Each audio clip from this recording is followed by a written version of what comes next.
In this video, I'll introduce guidelines on the installation of your Deep Sentinel cameras. We'll focus on protecting your home and optimizing signal strength. When installing your cameras, the first step is to assess your priorities. If there are any areas that you need to cover in particular, be sure to start with those. We recommend to start with your front door, driveway, and back door in getting set up with Deep Sentinel. As a key tip in choosing locations when installing your camera, use Live Preview to check the signal strength of the camera as you move around. Or if you're moving a camera from one place to another, the Live View in the app will also show signal strength. We'll want to introduce blockers that will impede signal strength.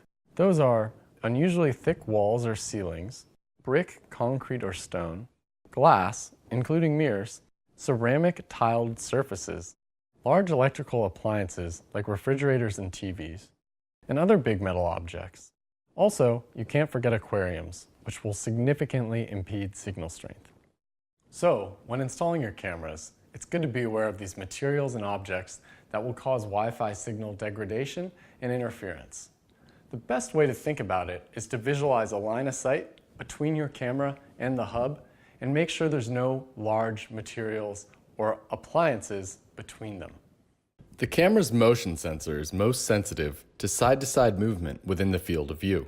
Try to position each camera so that subjects walk across the field of view from side to side rather than towards or away the camera.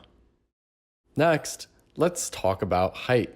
The optimal camera height varies by location and environment, but the recommended height is 6 to 8 feet off the ground.